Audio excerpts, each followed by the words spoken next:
Right, so we talked a little bit about how the outreach from Dan Patrick to the grassroots was just profound from the very beginning, and it was sustained. And that's the kind of thing we need. We're over here changing the way elections go because of our puny little efforts, but add each one of us together and we have an impact. But we need legislative partners. We need people who will stick with these issues on education, on the sonogram bill, the 21 vote bill, decreasing the number of tests, increasing the number of charter schools. Dan Patrick has done some very difficult work, and it took session after session after session to do it. That's the kind of sustained work that we need, and that is why we are very, very pleased to welcome our next Lieutenant Governor, Dan Patrick.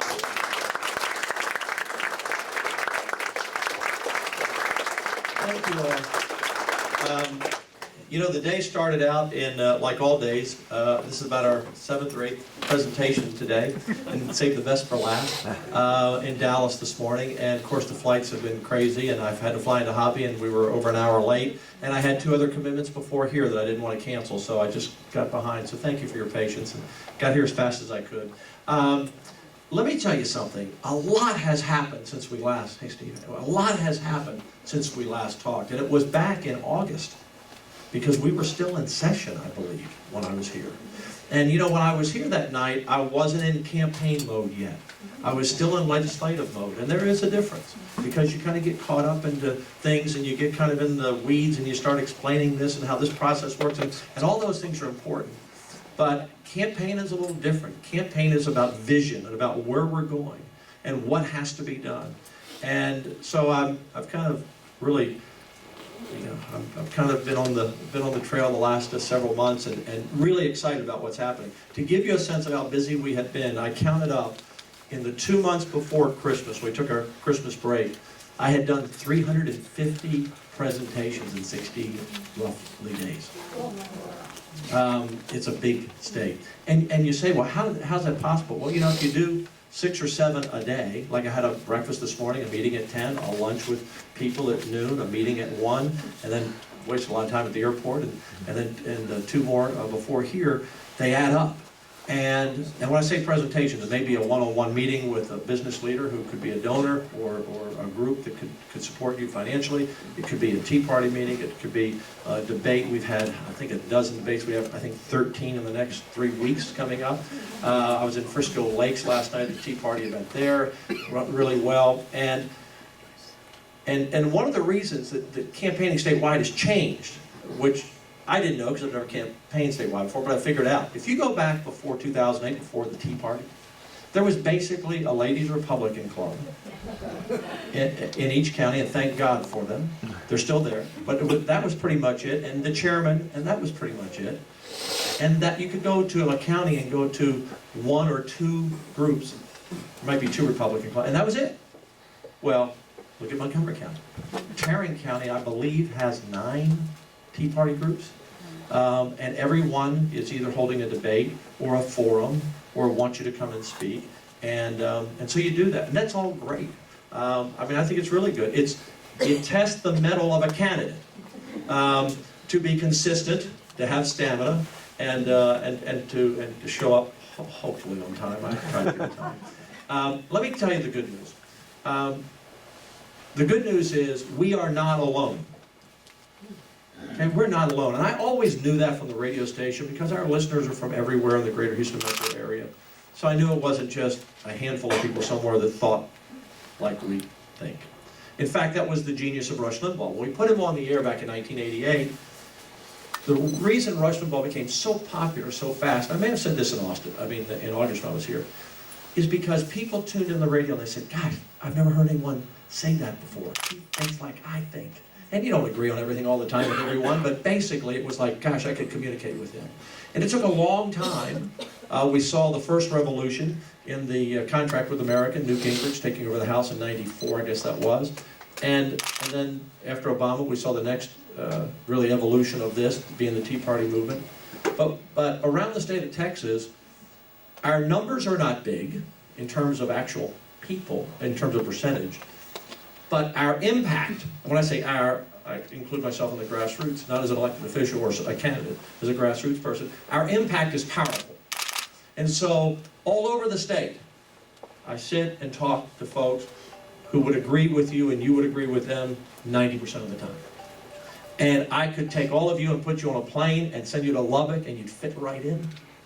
And I could take all of them and bring them here, move them into your neighborhood and they'd fit right in. And you influence the people in your community, as Julie just said, the impact that you all have. You influence people because you don't know it, but I hope you know it because it should make you feel really good. But you're a leader in the midst of the people you are. There was a book called The 360-Degree Leader, and what that book says is no matter where you are, it was a bestseller in 2005 in the business community, no matter where you are, be a leader. You don't have to be the president of the company to lead. You do the best job you can. Platoon, what's always made the American military great, unlike one of the reasons we defeated the Germans, because they never gave initiative to the soldiers who were below the rank of the generals. But, you know, we got off the beach at Normandy on D-Day because of, you know, non-commissioned officers and others who got us off the beach and got us there. In other words, be a leader where you are. That's what the American spirit is about, of taking charge.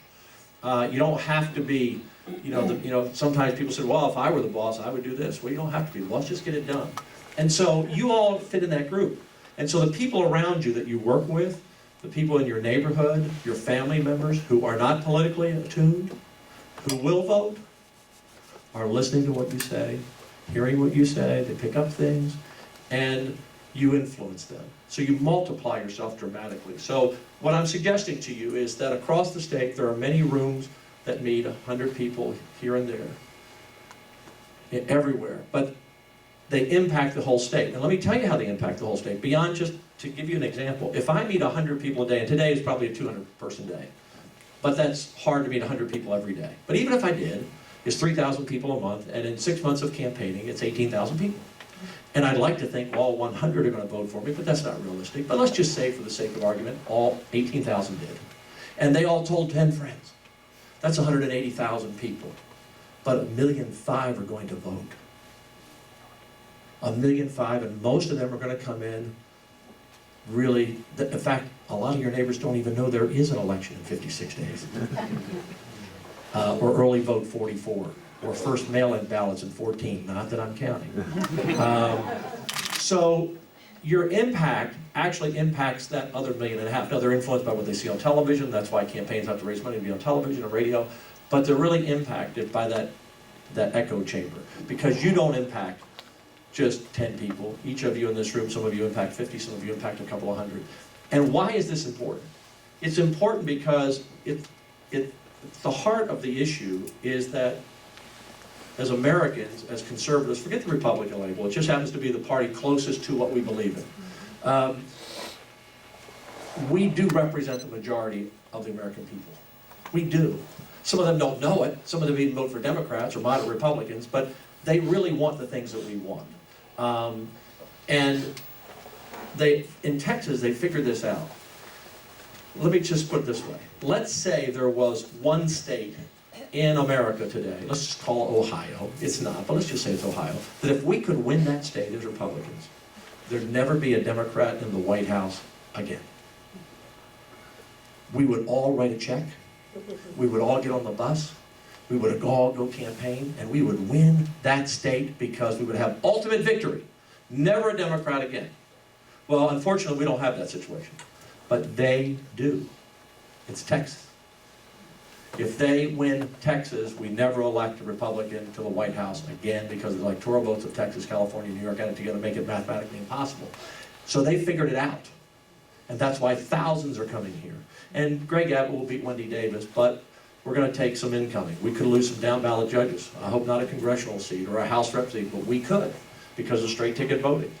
And they are looking, Wendy Davis for them is just their latest rock star that should have never been created. We've been down that road, shouldn't have been a filibuster, et cetera, et cetera. But the Democrats are going to use her to soften us up for 2016 and then 2018. They've kind of moved up their schedule ahead of time. They didn't, they were given a gift on filibuster night, and they're going to pour. Greg Abbott told me he's raised $22 million. He's going to have to raise another $20 million because she'll have 40. And 90% will come from outside of Texas. I'm told they have thousands of people streaming in, training already for November, because for them, that's what they're focused on. They don't have any primaries on their side. They pick one person, that's it. And the good news is that all the Republicans in rooms like this all across the Texas have figured this out. And we know that we are the last line of defense, not just for the lieutenant governor's race or the governor's race or attorney general, whoever. We're the last line of defense for the country. So I'm energized, as you can tell. I'm energized because everywhere I go, I don't have to explain it. I don't have to urge people. They've already, I try to coalesce and bring it all together so it's crystal clear. But people understand. And so we're going to win Texas, and we're going to hold Texas. And we're going to have a new governor, lieutenant governor, I hope, and attorney general. I mean, everybody, the only incumbent is lieutenant governor. So we're going to have a new slate of officers. And we're going to have, I believe, the best slate of officers we've ever had, because the grassroots and Tea Parties and conservative Republicans across the state are going to be sure that they've vetted candidates and have elected the best people. And we have a lot of good people running, and there are going to be some good people who lose. But that's the nature of politics. You take the risk and go run the race. That's good. And the candidates who survive and win, they're going to be better candidates and better in governance because they've been through the process. There's nothing wrong. I told David, he said, Dan, are you going to run against me? I said, I'm not running against you. You don't get to own the job for life. I mean, I'm sorry, you don't get to do that. It's not personal. And the fact is, iron does sharpen iron, and whoever survives this, and I believe we have a great chance to win today. I'll give you some updated figures on that since we were here in August. Whoever survives this is going to be a better governor, and better lieutenant governor, and better attorney general because of the process. And you're going to hold them accountable. When I tell people, when I ran for the Senate in 2006, I said, I'm going to be the most conservative senator in the Senate, and for the most part, I have been in the top 2 or 3.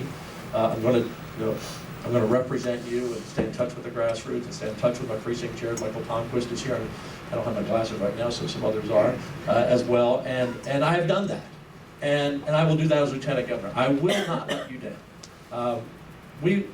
Our goal is to accomplish our entire agenda. And come hell or high water, we're going to get it done. And so I'm really excited. Let me give you a quick snapshot of the race. The race today is about where it was in August, except we've moved up. In August, Dewhurst was statewide 43 or 44. I was 14, and Jerry and Todd were in single digits. And so some people would say, well, Dan, he was in the 40s, you're 14, how are you going to win? Well, that was then. The campaign hadn't started. No one knew who I was outside of people in this area. I mean, I had some statewide name ID. I had 57% statewide name ID. Dewhurst had 90 then. And Jerry and Todd had high 30s, low 40s. No one really knows the Ag Commissioner and the Land Commissioner. No one around the state knows every senator. So, we had to make some progress. Today, Dewhurst is down to the mid-30s, and I'm up in the low 20s. And Todd, that's good. That's good. And Todd and Jerry are still in single digits. At the end of the day, it will be a runoff. I'd like to think we could win without one. That would take that's my goal. But it's going to be hard to do.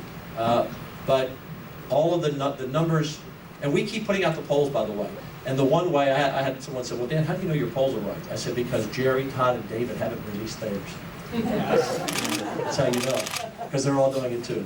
So we had a goal to raise $5 or $6 million. We're well on that path. That's hard work. My wife and I have made a major commitment to the race, significant commitment. It's our grandkids' money. And I say that, but it is because giving money, and I'm not asking anyone here for a check. That's not where I'm going. You all have, you take care of your club. Take care of your club. Don't worry about the candidates. We'll take care of ourselves. I'm investing our money in this race because I believe I'm the best candidate, and I believe I'll do the best job to preserve Texas for my grandchildren. That's why. And I'll tell you something else that happened. It's just been amazing. Someone told me earlier, where God guides, He provides.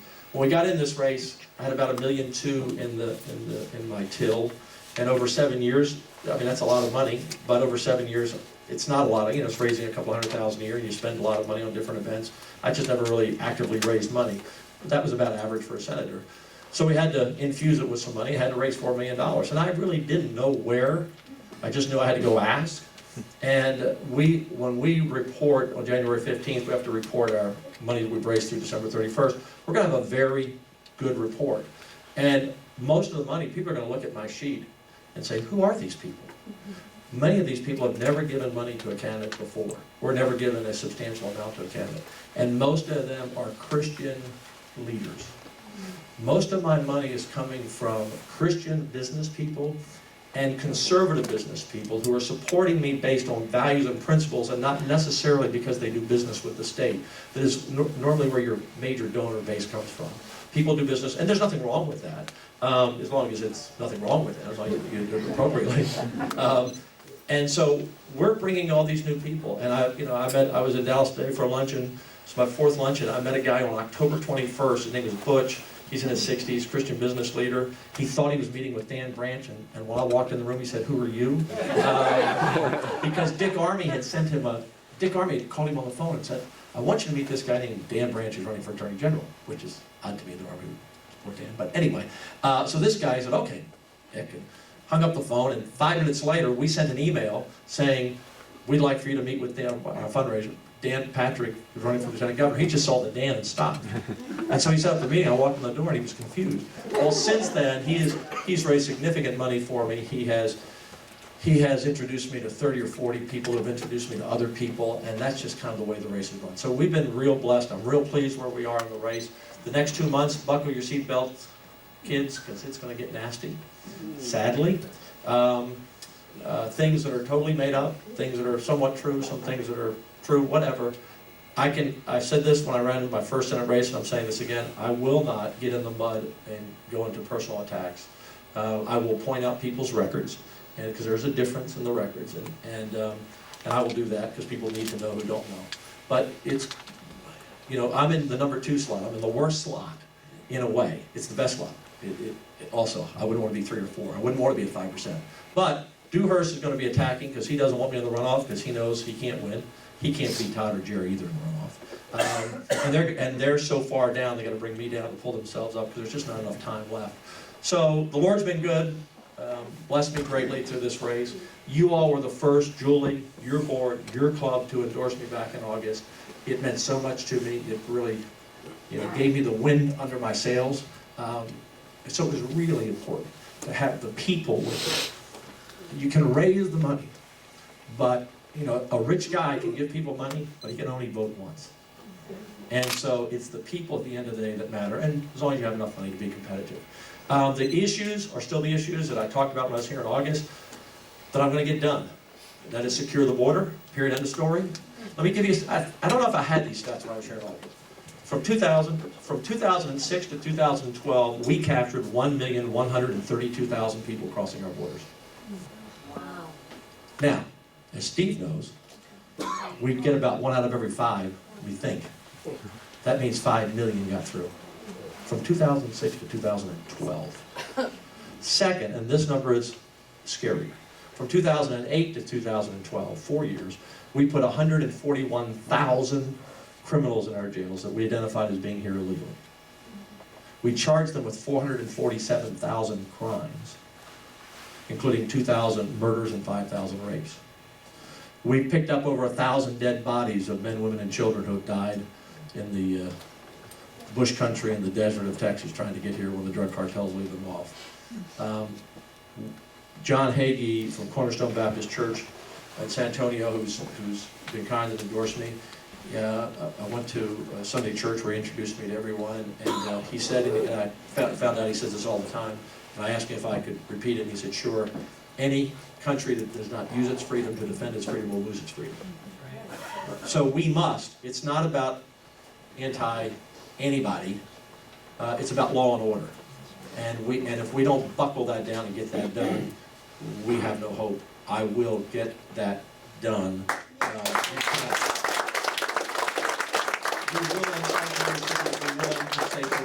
We will reduce property taxes, which is what I ran on 2006. However we do it, I don't care. I don't care if we reduce the appraisal cap lower the effective tax rate, put a cap on what your local governments can spend. Your taxes on your property should not force you out of your home even after you pay for it, and we're going to bring those taxes down to a certainty, no more than population or inflation that you can afford, and we're going to get that done. 3, we're going to pass school choice. Education is still the key to our future, and although we're doing fine up here in the Woodlands, and our kids are going to good schools, and they're good, that's not the way it is all over the state. And we're all linked together. We all are linked together in this state. And with a 40 to 50% dropout rate in our inner cities, Texas has no future. If you don't have at least a 12th grade degree, you're more likely to have a child out of wedlock, go to prison, never have a job, live off of you for the rest of your life. We have to turn that around. And that's, by the way, how we get, I was asked at lunch today, Dan, how are we going to get Hispanics to support us? Don't we only have like 6 years left to be in charge? I said, the 2 things we have to do. First of all, we got to get Christians to register to vote and show up to vote. Because the Barner survey shows that of all the Christians in America, people who identify themselves as Christians, that being going to church once a week and being a believer, only half are registered to vote. And only half of those vote. That means 3 out of 4 Christians aren't voting. So why do you think we have people who are gay getting married on the Rose Bowl float? And it's fine.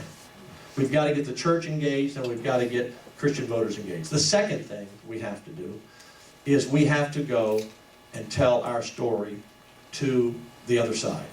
And one thing that I will do, and if we're blessed without a runoff, again, that's a mighty high mountain to climb, but whenever this ends, in the first runoff, I'm going to spend my time, because we're going to win the Republican seat, we'll take it for granted, we haven't got there to work and all those things, but I'm going to spend a lot of my time going into the Hispanic and the black communities and telling them who we are. Because we are good people. We care about them. We want to lift them up. The party they're voting for wants to keep them down, because by keeping them down, they can keep them living off the government, which only makes them more powerful who are in government. And education is the key to get into those communities. They want school choice. They want their children to break the cycle of poverty. They would get out of these rotten public schools in the inner cities that are failures if they could, and they can't. They don't have the money to send their kids to private school, and they don't have the mobility to move to the Woodlands because they depend on a bus to get to work. So we can reach out to them, and we will win on that issue. And so we begin that process. The Hispanic community is pro-life, they are pro-job, they are pro-work ethic. We can win that. And so that's what we have to do. And Dan Patrick isn't going to turn it around, but I can be the bridge to begin. We have to communicate that message. And over time, and we don't have a lot of time, but over the next decade, if we will do that. And look, I understand how it works. If you're in a tight race with a Democrat in the November election, there's only so many hours I have in a day now. You have to raise money, you have to raise votes, you have to do all the things you have to do in life. And so Republicans have said, why would I bother to go into a neighborhood where I'm not going to get a vote? I don't have the luxury of the time to do that. Well, I'm confident, and I know that Ken Paxton feels this way, because I believe, I'm not getting involved in any other races. I've been down that road before. I'm not going down there again. Let's just say that I think there'll be a number of us who will be going into the communities to tell our story, because we have to begin that. Because I know that we are, not that there aren't some Democrats. I mean, well, there aren't many Democrats that care. I mean, they care about other people if they use your money, but I know that we really do care, and we want everyone to live the American dream like we've had a chance to live it, and we want our kids to live it. So we can win, and just communicate that argument. I feel really good about the race. Like I said, it's going to be I'm going to buckle my seat belt and send my wife to Europe, so she put plugs in. Actually, we have a grandchild due any day. Saturday is actually the date, and then my daughter, that's my daughter-in-law. My daughter is due next month, and she looks like 2 bowling balls. She's not going to make it till Valentine's Day, so that'll be soon. So we have 2 grandchildren coming, so Jan's going to kind of stay on. But she's been traveling with me almost everywhere, and it's just been a great experience. So again, thank all of you. I just appreciate what you do. And you know, and I'm always careful how I say this, but when I'm amongst friends, I can say this. You know, I'm so at peace with this race. I believe God has called me to run. I believe that with all my heart. But the victory is in His hands. I would never presume to say God's called me to win. You know, I have to do the job, and the victory is His. And if for some reason we fall short, then that means God has a greater plan.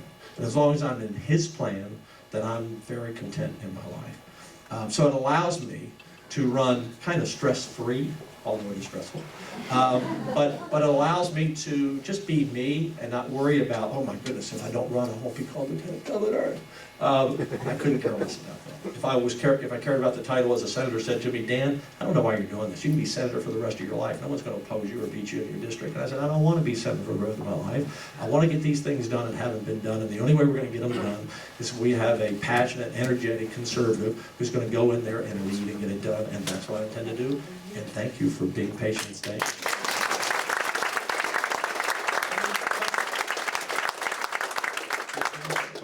I can see. Yeah, yes. Two things. One, what is your #1 priority first day in office? And what would your relationship be with the state attorney general in wanting to get done some of the things you want to get done? That's who it is. Exactly. I mean, Let me say this, that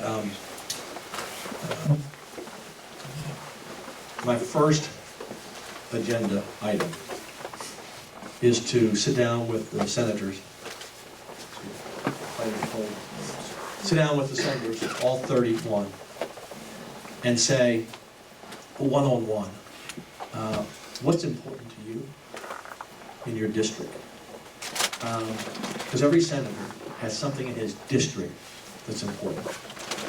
And I'm going to say, well, if it doesn't impact my principles and values in the state of Texas, it's important to your district, I'm going to try to help you accomplish that. But before you leave the office, I want to tell you what's important to me. And I'll lay out what's important to me, and I'm going to ask them to help me. And that will help determine a lot of things that will take place after that. The reason the lieutenant governor is the most powerful position in the state, the governor only has veto power, which is powerful. And the House, the Speaker, doesn't have the same clout as the lieutenant governor because the Speaker is elected by his fellow members. The lieutenant governor is the only statewide official who's elected by all of you. So when I become lieutenant governor, if the Lord makes all that happen and this all works out as we hope, when I become lieutenant governor, I'm going to sit down with 31 senators and say, look, I've been out on the campaign trail a year and a half. I won the election because the people want their property taxes lowered. They want us to secure the border. They want us to end in-state tuition. They want us to end sanctuary cities. They want us to pass campus carry. That's why I was elected. And they want us to end the 21 vote rule. And so my priority is to let every senator know I will respect them. I will lead. I will never take credit for their work, but I'll take responsibility if something doesn't happen. I don't need to stand up and say, look what I did. It's the senator's work, and they get the credit for it. And just change the whole environment up there, which needs drastically to be changed. And that's what I did in education. Look, a lot of people are very skeptical. Dan, the conservative grassroots guy, going to be chairman of education. I don't know how that's going to work, especially when we started with the C-scope hearing as at day one. And at the end of the day, even Royce West, the Democrat from Dallas, stood on the Senate floor one day and said, ladies and gentlemen, I want to introduce you to the new Dan Patrick. To which I said, Royce, I'm not new. It just took you all a while to figure out who I was. And so to set the tone for success. The second thing is committee assignments. And you can really begin making those after the November election. There will not be half the Democrats as chairman of committees. I've been campaigning on that the whole time. Could there be one or two? Could there be none? You know, I could argue that after they all cheered on the anarchists, not one of them deserves a seat. And Steve, you all saw it. You all saw it. They were. Right. I mean, it was Wisconsin. Yeah, tell them, Steve. Tell them. I mean, it was Wisconsin, and we were warned. The conservative coalition did a meeting 1 month before we went into session, and what was her name? Leah, the Wisconsin state senator. Yes, yeah. Anyway, she came in and she said that they, even though they lost, ultimately they really believed that they succeeded. And she said, "I promise you, this is coming to Texas." And we thought 8-10 years off. We didn't know it was coming 5 months from now. But when the church showed up in the second session, it made all the difference in the world. Yeah, to show you how God can change people, here were these anarchists in the first session who were disrespectful of everything, including our police. Some had to be dragged out, taken away in handcuffs. The second session, when it ended, and there was about half blue shirts and half orange shirts up in the stands, do you know they all got up and gave a standing ovation to the state troopers? The Christians who came, who offered them sandwiches, who offered to pray with them, who just treated them respectfully, changed that whole tone. But the first time around, however, it wasn't like that. And the Democrats, senators, and House members came over. And so I think you kind of spend at least a year in the penalty box. I'll get quoted somewhere on that, but that's just life, you know? And then the next thing I will do, because on the first day you vote on the rules, the senators vote on the rules, I'm going to do everything I can up until that time to persuade our Republican senators, 16 of them. To change the rules, you need 16 out of 31 senators to change the rules. I'm going to try and do my best to persuade them to change the 21 vote rule to 19. And again, that's what I'm running on. That's a mandate. We're going to have, gosh, how many? We could have 8 new senators potentially, at least 5 or 6, all going to be Republican conservatives. And I think we could have 16 votes to change the 21 vote. Julie, tell me when we need to wrap. If we wanted to be able to take your message Yes. to our families, our groups of neighbors, you have a DVD that we can buy that has your statements, what you're for, everything comes tonight, that we can plug in and say, I heard this, I want you to hear it. We Gosh. could expand your audience tremendously. Did we tape this tonight? It's back there. Okay. Can you make? Hi. Is David's photographer here tonight? We need a link. Oh, he's in the back. We need a link on the Yeah. website. I didn't. Let me. Are you back there? Something that we could. You're here. You're here. use He within our follows. homes. He's a fine young man, just doing his job, but he follows me everywhere I go in the state. He tapes every word I say. It's called the Gotcha Cam, and the Dewhurst campaign wants to find me saying something that will embarrass me in a TV ad. And haven't I been pretty consistent? I've been pretty consistent. Oh, what do you mean? I'm still working on his vote. That's the key. I get that vote. But we joke about it. And by the way, we don't do that. I don't care what David Dewhurst says. I'm running for what I believe in. If he wants to go on a campaign trail, he can say I don't need to have a camera to say, oh, I got you. I think it's kind of juvenile, but anyway, not him. He's just doing his job.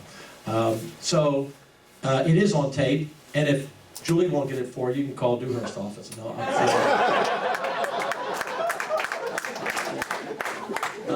any other questions? Yes. Hi, Dan. How you doing? All right. Now, you always ask me a tough question from that. Do you always have that seat? Is that like your seat? Well, that Julie insists I sit up front. I wonder why. Softball question or hardball? Why don't you give me one of each?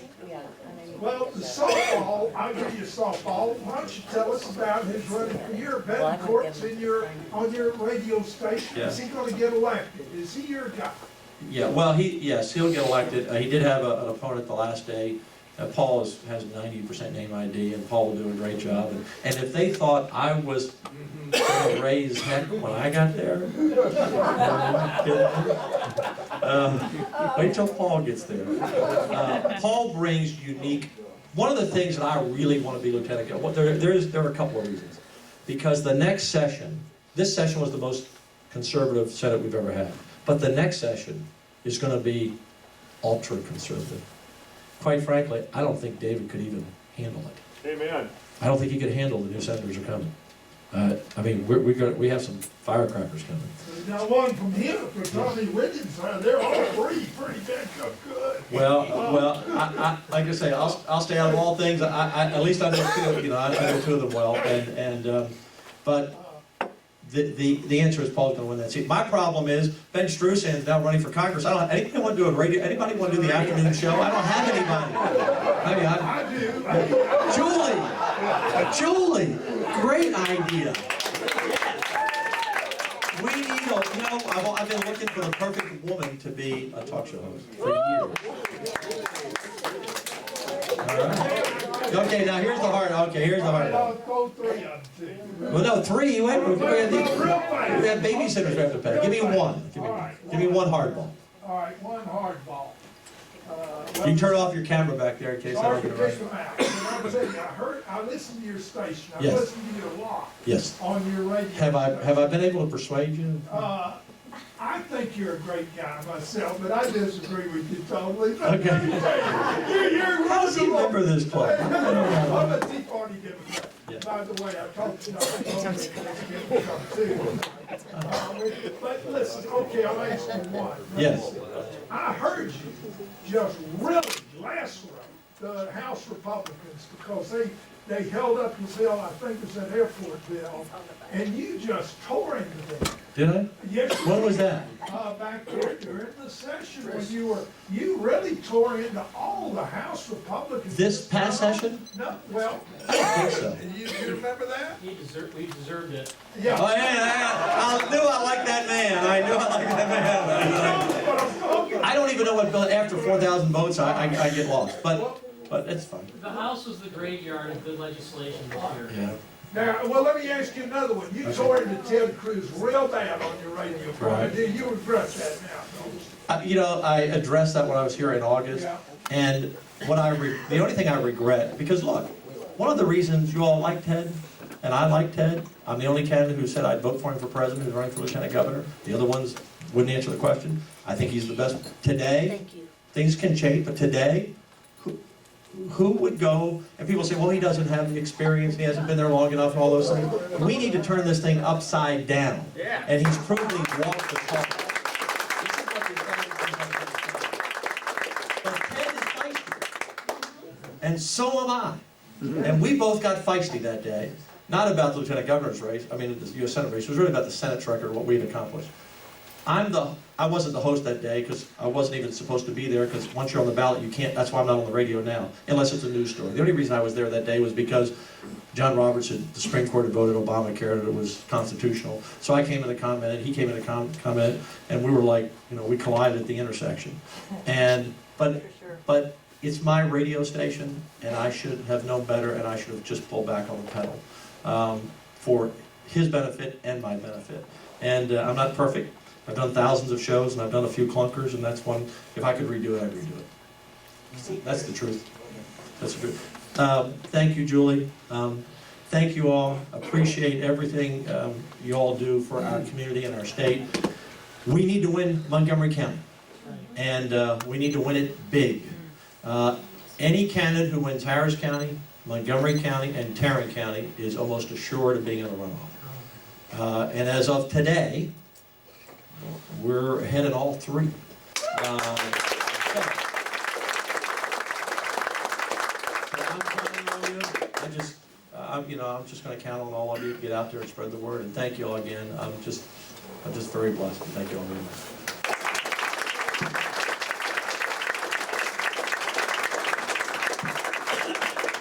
Thank you all for being here. Glad you're back from the holidays. Hope you're fired up because we have a ton of work to do.